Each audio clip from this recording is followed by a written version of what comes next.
ও আমার ভাইজানেরা, ও নবী পাকের উম্মতেরা, কান খুলে শুনে রেখে দিন, জেনে রেখে দিন, আল্লাহ নবীর জামানায় আইয়ামে জাহিলিয়াতের যুগ বলে একটা যুগ ছিল, যে যুগে নিজের সন্তান কন্যা সন্তানদেরকে জীবিত হত্যা করত, জীবিত মেরে ফেলত। ও আমার ভাইজানেরা, কান খুলে শুনে রেখে দিন, জেনে রেখে দিন, নবী আমার দিন দুনিয়ার বাদশাহ হাবিবুল্লাহ জনাবে মুহাম্মদ রাসূলুল্লাহ সাল্লাল্লাহু আলাইহি ওয়াসাল্লাম, নবী আমার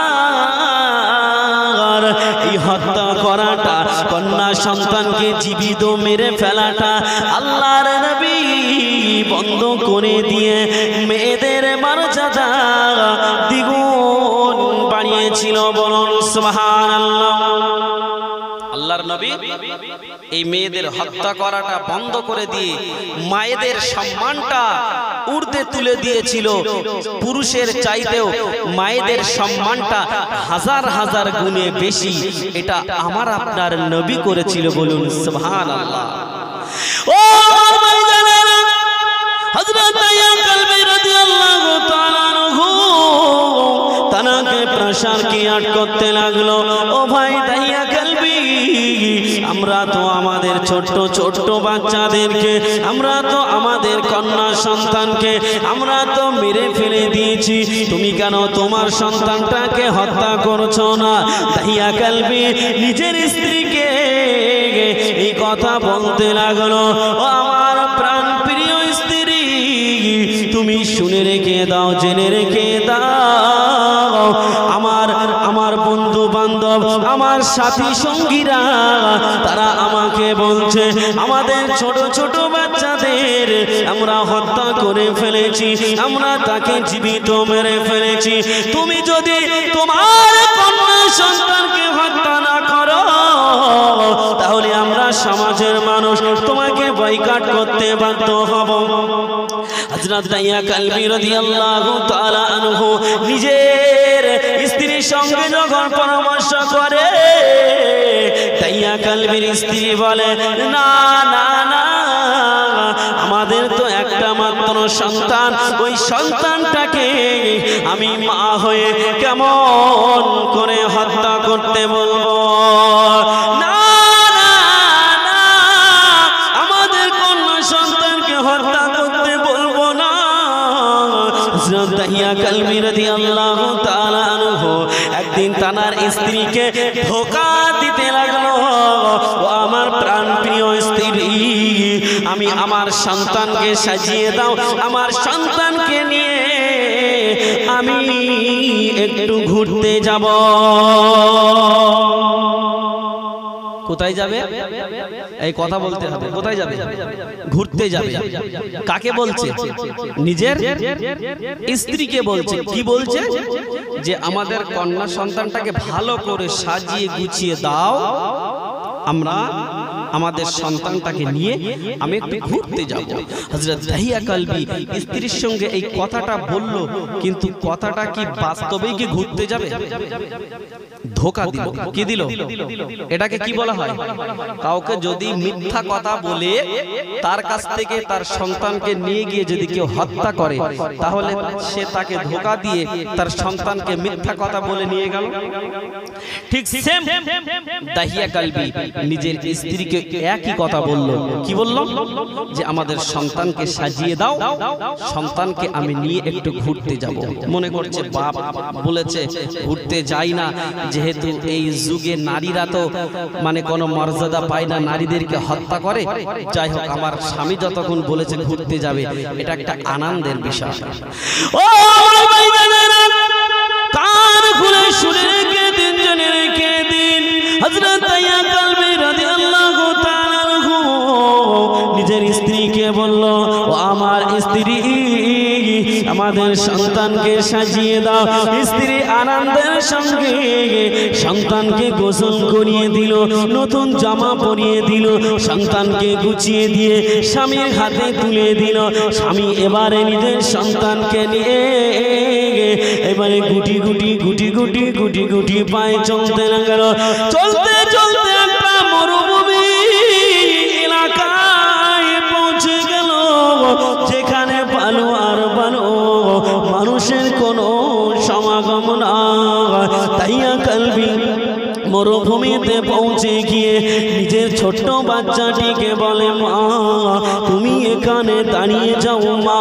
হযরত তাইয়া কালবি নিজের ছোট্ট বাচ্চাটিকে ওখানে দাঁড় করিয়ে দিয়ে হযরত তাইয়া কালবি রাদিয়াল্লাহু তাআলা আনহু বেশ কিছুটা দূরে গিয়ে তাইয়া কালবি নিজের সন্তানটাকে জীবিত পোতার জন্য গর্ত খনন করতে লাগলেন।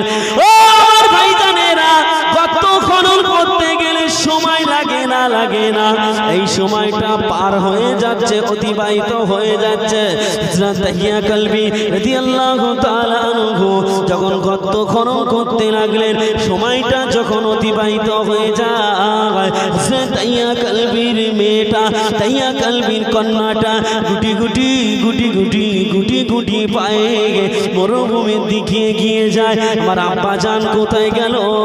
আমার আব্বা জান কোথায় গেল?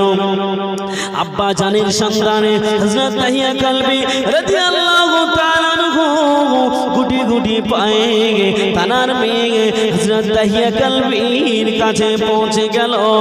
হযরত তাইয়া কালবি যে গর্ত খনন করছিল, গর্ত খনন করতে করতে তার মুখে যে ধুলাবালি লেগেছিল, ওই ছোট্ট বাচ্চাটি বলে, আব্বা জান, ও আমার আব্বা জান, তোমার মুখে কেন বালি, তোমার মুখে কেন ধুলো? হযরত তাইয়া কালবির মেয়ে, ওই সোনার টুকরো মেয়ে, সোনার টুকরো বাচ্চাটা নরম হাত দিয়ে আব্বা জানে মুখের বালুগুলো ছেড়ে দেয়। আব্বা জান যদি বাচ্চাকে হত্যা করবে জানতো, বাচ্চা ওখানে যেত না। বাচ্চাটা মুখের বালিগুলো ছেড়ে দেয় আর বলে, আব্বা জান তোমার মুখে বালু লেগে গিয়েছে আব্বা, আব্বা তোমার মুখে ধুলা লেগে গিয়েছে আব্বা। হযরত তাইয়া কালবি রাদিয়াল্লাহু তাআলা আনহু তার মুখের ধুলা বালিগুলো ছেড়ে দিল। বেশ কিছুক্ষণ পরে দেখতে পাওয়া গিয়েছে হযরত তাইয়া কালবি রাদিয়াল্লাহু তাআলা আনহু নিজের মেয়েকে এবার ওই গর্তের মধ্যে ফেলে দিল। নিজের মেয়েকে গর্তের মধ্যে যখন ফেলে দিল, ওই সময় মেয়েটি বলে, আব্বা আমার হাত কেন বাঁধছো আব্বা, আমার পা কেন বাঁধছো আব্বা? মেয়েটি বলে, আব্বা জান আমি কি অন্যায় করেছি আব্বা, আমি কি অপরাধ করেছি আব্বা? মেয়ের কোনো কথা শোনে না। হযরত তাইয়া কালবি রাদিয়াল্লাহু তাআলা আনহু দেখতে পাওয়া গেল নিজের মেয়ের কোনো কথা দিকে কর্ণপাত না করে নিজের মেয়েকে ওই গর্তের মধ্যে ফেলে দিল। ওই মেয়েটি গর্তের মধ্যে থেকে আওয়াজ বের করে, আব্বা আব্বা আমাকে মেরো না আব্বা, আব্বা আমাকে বাঁচতে দাও আব্বা, আমার জন্য তোমার সমাজে মাথা নত হবে না আব্বা। আব্বা জান আমাকে খেতে দিতে হবে না আব্বা, আমাকে পড়তে দিতে হবে না আব্বা, আমাকে মারতে দিতে হবে না আব্বা জান, আপনি দয়া করে আমাকে একটু বাঁচতে দিন আব্বা। ও আমার ভাইজানেরা, হযরত তাইয়া কালবি রাদিয়াল্লাহু তাআলা আনহু মেয়ের কোনো কথা দিকে কর্ণপাত না করে একটা পাথর উঁচু করে মেয়ের বুকটা যখন লক্ষ্য করে হযরত তাইয়া কালবি নিজের মেয়ের বুকে পাথরটা মেরে দিল। বাচ্চার বুকটা ফেটে গিয়ে ফিনকি দিয়ে রক্ত পার হয়ে কয়েকবার আব্বা আব্বা আব্বা বলে ওই মেয়েটি জনমের মতো বিদায় নিয়ে নিল। মেয়েটি জনমের মতো বিদায় নিয়ে নিল। আব্বা আব্বা বলা আওয়াজ তার কলিজায় কোনো রেখাপাত করলো না, কলিজায় স্পর্শ করলো না যে আমার বাচ্চাটা আমার মুখের ধুলোবালিগুলো ঝেড়ে দিচ্ছে, আমি একটু আমার বাচ্চাটার এই মায়ার দিকে তাকাই। আমার বাচ্চাটা আমাকে কতই না ভালোবাসে, আমার বাচ্চা আমাকে বলছে আব্বা জান আমাকে খেতে দিতে হবে না আব্বা, আমাকে পড়তে দিতে হবে না, আমাকে একটু বাঁচতে দাও আব্বা, আমার জন্য সমাজে তোমার মাথা নত হবে না আব্বা, আব্বা একটু বাঁচতে দাও। কিন্তু বাচ্চার কোনো কথার দিকে কর্ণপাত না করে হযরত দাহিয়া কলবি একটা পাথর উঁচু করে বাচ্চার বুকে যখন মেরে দিল, বাচ্চার বুকটা ফেটে গিয়ে ফিনকি দিয়ে রক্ত পার হয়ে কয়েকবার আব্বা আব্বা আব্বা বলে সেই মেয়েটি দুনিয়ার জমিন থেকে চিরতরের মতো বিদায় নিল। ইন্না লিল্লাহি ওয়া ইন্না ইলাইহি রাজিউন। ও আমার ভাইজানেরা, হযরত দাহিয়া কলবি রাদিয়াল্লাহু তাআলা আনহু দেখতে পাওয়া গিয়েছে হযরত দাহিয়া কলবি ওই যে মেয়েকে যখন মেরে ফেলেছিল আব্বা আব্বা বলা আওয়াজ তার অন্তরের মধ্যে ভাসে। হযরত দাহিয়া কলবি রাদিয়াল্লাহু তাআলা আনহু দেখতে পাওয়া গেল নিরালায় নির্জনে বসে কাঁদে। তার মনে চিন্তা হয় আমি আমার সন্তানকে এমন করে মেরে ফেললাম, আমার কি অবস্থা হবে আমি জানি না। বেশ কিছুদিন পরে হযরত দাহিয়া কলবি রাদিয়াল্লাহু তাআলা আনহু আল্লাহর নবীর হাতে হাত রেখে কালেমা পড়ে নিলেন। কালেমা লা ইলাহা ইল্লাল্লাহ, লা ইলাহা ইল্লাল্লাহ, লা ইলাহা ইল্লাল্লাহ মুহাম্মাদুর রাসূলুল্লাহ। হযরত দাহিয়া কলবি আল্লাহর নবীর হাতে হাত দিয়ে চিরজনমের মতো মুসলমান হয়ে গিয়েছিলেন। বলুন সুবহানাল্লাহ। হযরত দাহিয়া কলবি মেয়েকে হত্যা করার বেশ কিছুদিন পর তার মনের মধ্যে কি চিন্তা চেতনা হয়েছে, আল্লাহর নবীর হাতে হাত দিয়ে কালমা পড়ে মুসলমান হয়ে গেল। হযরত দাহিয়া কলবি মুসলমান হওয়ার পর নিরালয় নির্জনে বসে বসে কান্নাকাটি করে। ও আমার ভাইজানেরা, আল্লাহর নবী হাবিবুল্লাহ জনাবে মুহাম্মদ রাসূলুল্লাহ সাল্লাল্লাহু আলাইহি ওয়াসাল্লাম নবী আমার হঠাৎ করে একদিন দাহিয়া কলবির নজরে পড়ে গেল। ও বাবা দাহিয়া কলবি, তুমি কেন সব সময় নিরালায় নির্জনে বসে কাঁদো? তুমি কিসের জন্য কাঁদো? তোমার কান্নার কারণটা কি? আল্লাহ নবী বলল, ও বাবা দাহিয়া কলবি, তোমার কান্নার কারণটা কি আমি রাসূলুল্লাহ জানতে পারি। আল্লাহ নবীকে বলতে লাগে, ইয়া রাসূলুল্লাহ, ইয়া হাবিবাল্লাহ, হুজুর আমি কাঁদছি কেন? আমার কান্নার ভিতরে যথেষ্ট কারণ লুকিয়ে রয়েছে, আমার কান্নার ভিতরে যথেষ্ট কারণ লুকিয়ে রয়েছে। কি কারণ লুকিয়ে রয়েছে?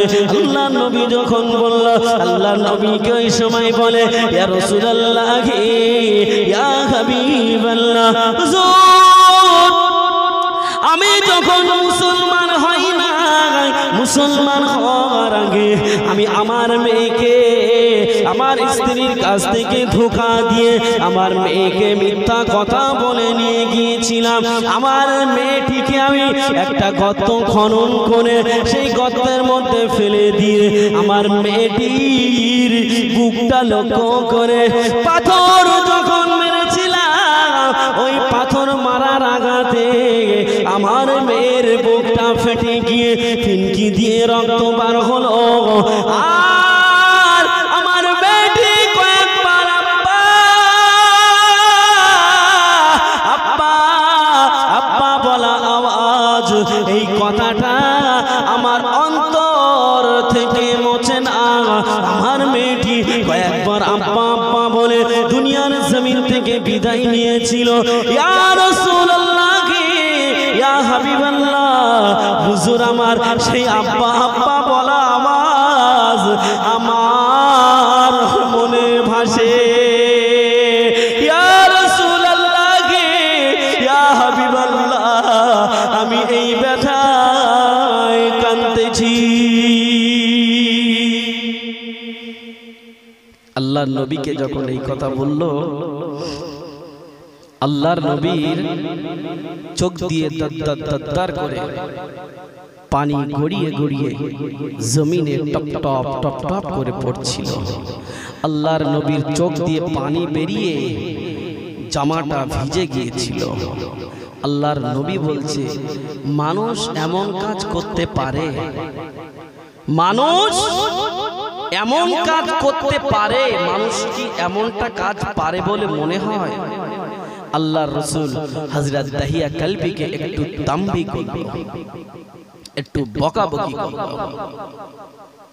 ও ভাই জানেনা, আল্লাহর নবী দিন ও দুনিয়ার বাদশা হাবিবুল্লাহ জনাবে মুহাম্মদ রাসূলুল্লাহ সাল্লাল্লাহু আলাইহি ওয়াসাল্লাম নবী আমার হযরত দাহিয়া কলবিকে একটু তাম্বি করলেন। হযরত দাহিয়া কলবি রাদিয়াল্লাহু তাআলা আনহুকে নিয়ে আল্লাহর নবী বুকে জড়িয়ে ধরে বললেন, ও বাবা দাহিয়া কলবি, ও বাবা দাহিয়া কলবি, তুমি কেঁদো না। আমি রাসূলুল্লাহ বলছি, তুমি যখন তোমার মেয়েকে হত্যা করেছিলে তুমি হালাতে কাফের ছিলে। তুমি যখন হত্যা করেছিলে তুমি হালাতে কাফের ছিলে। একজন কাফের যদি মুসলমান হওয়ার আগে হাজার অন্যায় করে, হাজার অপরাধ করে, আর যদি সে কালমা পড়ে মুসলমান হয়ে যায়, আমার আল্লাহ পাক তার বিগত জীবনের জমিন থেকে নিয়ে আসমান সমূহ গুনাহকে আমার আল্লাহ মাফ করে দেয়। জোরে বলে। আল্লাহর নবী বলছে, একজন কাফের যখন হালাতে কাফের থাকে, সে জীবনে যত অন্যায় অপরাধ করুক না কেন, সে যদি কালমা পড়ে মুসলমান হয়ে যায়, আমার আল্লাহ পাক তার বিগত জীবনের গুনাহকে মাফ করে দেয়। বলুন সুবহানাল্লাহ।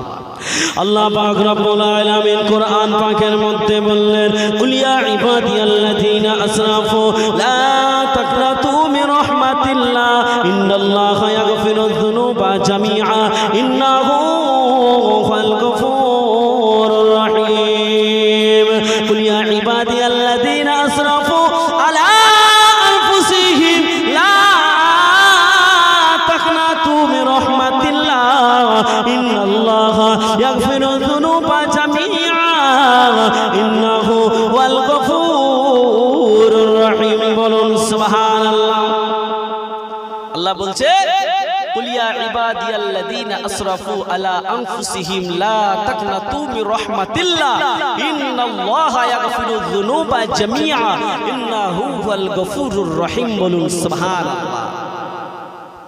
ও আমার ভাইজানেরা, নবী আমার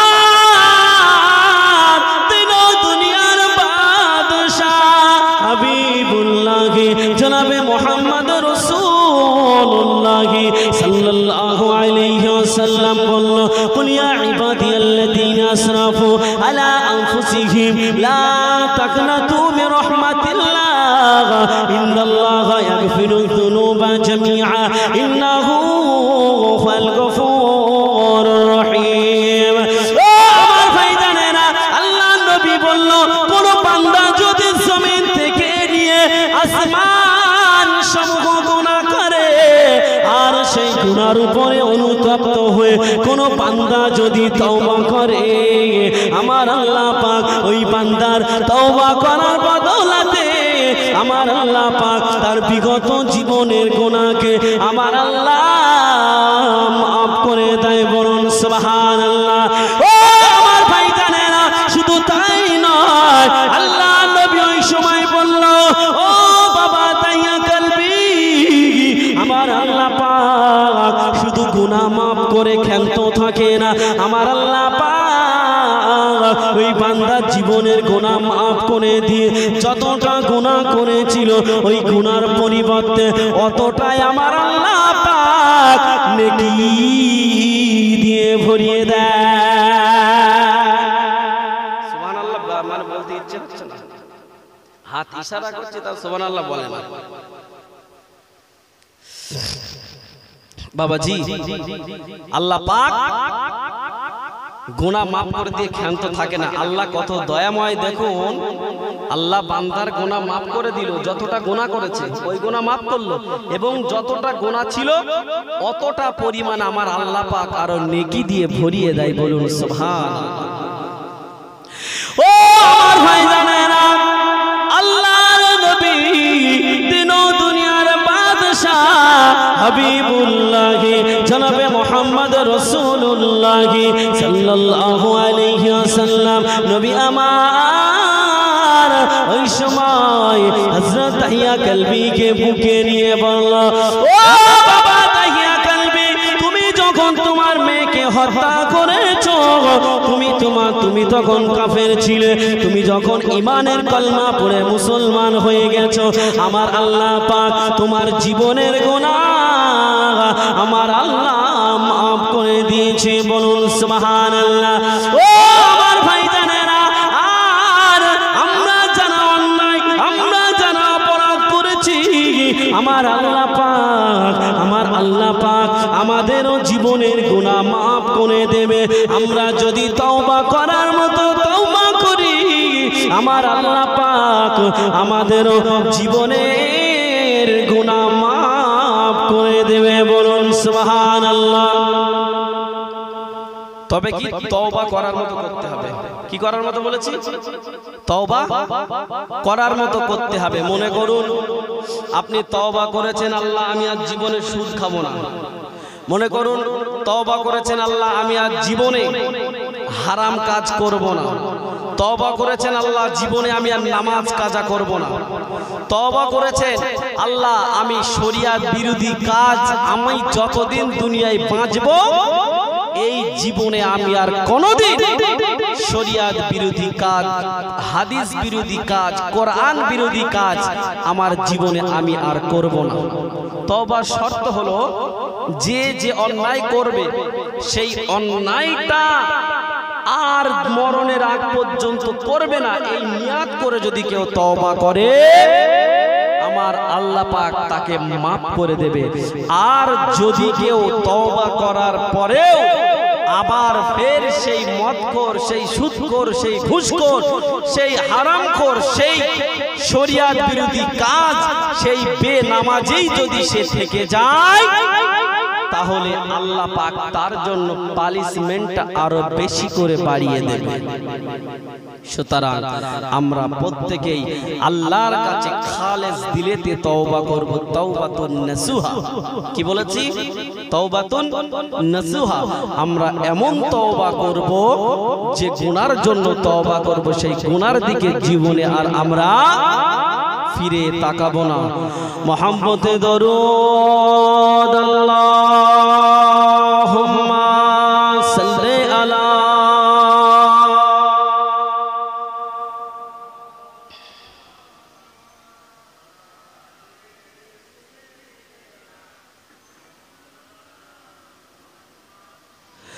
কালমা লা ইলাহা ইল্লাল্লাহ, লা ইলাহা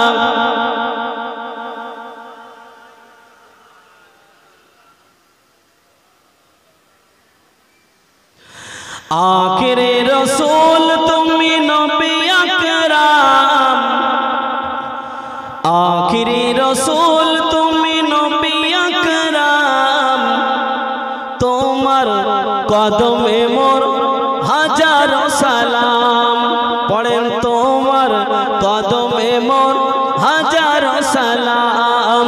আখিরে রাসূল তুমি নবী আকরাম, আখিরে রাসূল তুমি নবী আকরাম, তোমার কদমে মোর হাজারো সালাম। নবী তোমার কদমে মোর হাজারো সালাম। বনের হরিণ আসমান জমিন সবাই তোমায় চিনেছে,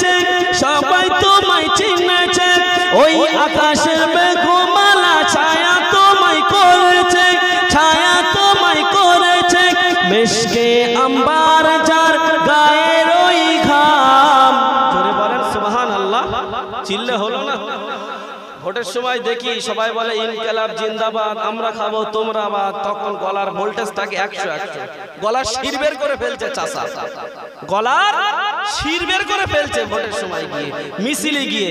কিন্তু ওখানে গিয়ে শির বের করে কোনো লাভ হবে না। লাভ যদি হতে হয় এখানে আপনার শির বের করলে লাভ আছে, ওখানে শির বার করে আপনার কোনো লাভ হবে না। আপনার আখিরাতের পুঁজি হলো এখানে আপনি যত পারেন শির বার করেন, তাহলে আপনার জন্য সেটা আখিরাতের পুঁজি হবে। জোরে বলেন সুবহানাল্লাহ, চিল্লে বলেন সুবহানাল্লাহ। একটু তাকবীর দেন দেখি, নারায়ে তাকবীর। এই ভোল্টেজ তো মানে আপনাদের মুসলমানের কলিজার আওয়াজ, এটা তো নয়। মুসলমানের কলিজার আওয়াজ হবে বুলেটের ইঞ্জিনের মতন। একটু জোরে ঝেড়ে মারেন দেখি, নারায়ে তাকবীর। আর একটু জোরে দেন না, কেন সাউন্ড চেপে রাখছেন? নারায়ে তাকবীর। ফুরফুরা শরীফ, ফুরফুরা শরীফ, মহান ইসালে সওয়াব, মহান ইসালে সওয়াব। নারায়ে তাকবীর, নারায়ে তাকবীর। আখিরে রাসূল তুমি নবী আকরাম, আখিরে রাসূল তুমি নবী আকরাম, তোমার কদমে মোর হাজার সালাম, নবী তোমার কদমে মোর হাজার সালাম। বনের হরিণ আসমান জমিন সবাই তোমায় চিনেছে, সবাই তোমায় চিনেছে, ওই আকাশের মেঘমালা ছায়া তোমায় করেছে, ছায়া তোমায় করেছে, মিশকে আম্বার যার গায়ের ওই ঘাম, মিশকে আম্বার যার গায়ের ওই ঘাম, তোমার কদমে মোর হাজার সালাম, নবী তোমার কদমে মোর হাজার সালাম। আল্লাহুম্মা সাল্লি আলা।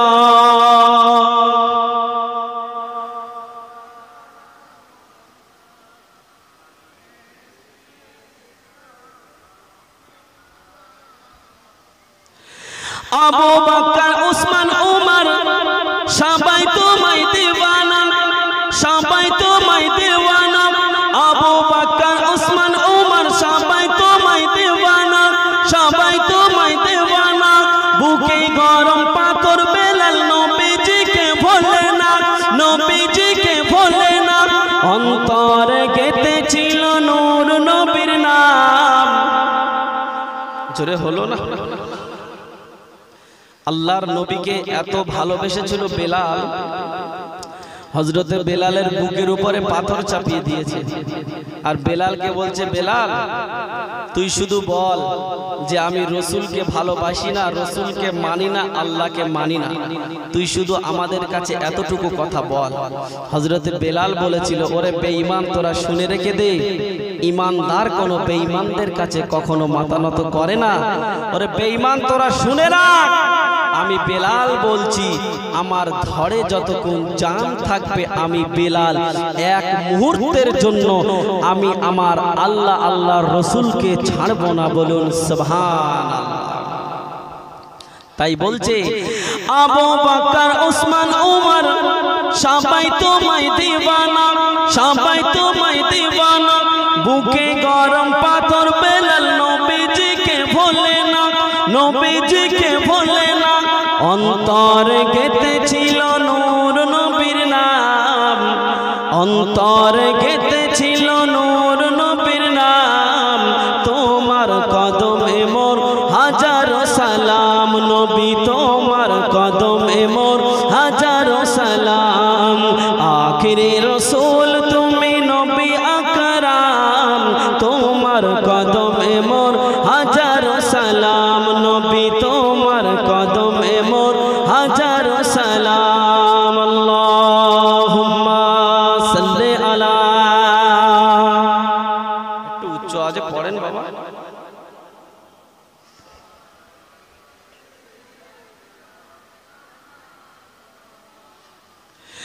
বোরাক চড়ে দয়ার নবী মেরাজেতে গিয়েছে, মেরাজেতে গিয়েছে। বোরাক চড়ে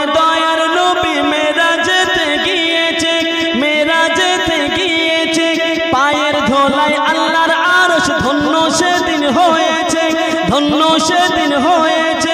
একটু জোরে হবে না, চিল্লে হলো না। আল্লাহর নবী যখন প্রথম আসমান, দ্বিতীয় আসমান, তৃতীয় আসমান, চতুর্থ আসমান, পঞ্চম আসমানে উঠে গেল, ফারিস্তা জিবরাইল বলছে, ইয়া রাসূলুল্লাহ আমি আর যাব না। কে বলছে? ফারিস্তা জিবরাইল বলছে, কেন? বলছে আমি যদি এই পঞ্চম আসমান পার করে যদি আমি যাই, তাহলে আমার এই 70,000 ডানা মুহূর্তের মধ্যে পুড়ে ভস্ম হয়ে যাবে। আল্লাহ নবীকে রেখে যখন ফারিস্তা জিবরাইল চলে আসলো, আল্লাহ নবী একা হয়ে গেল। হঠাৎ করে পায়ের দিকে নজর পড়ে গেল।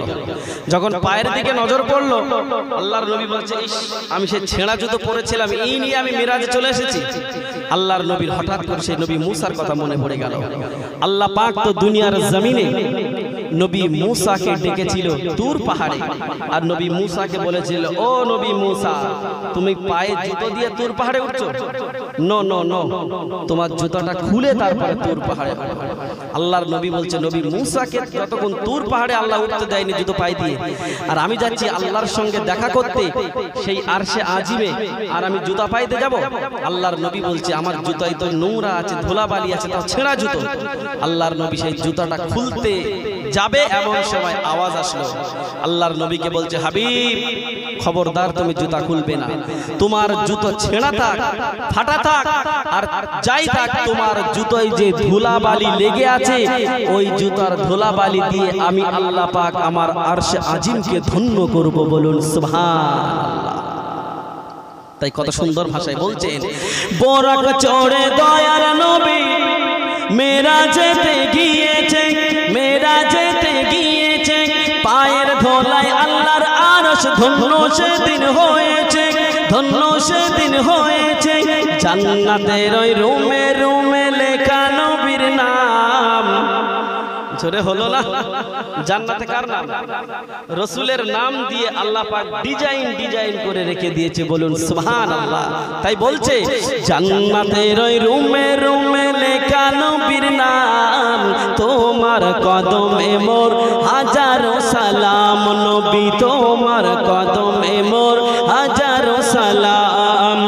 আখিরে রাসূল তুমি নবী আকরাম, তোমার কদমে মোর হাজারো সালাম। নবী তোমার কদমে মোর হাজারো সালাম। আল্লাহুম্মা সাল্লি আলা।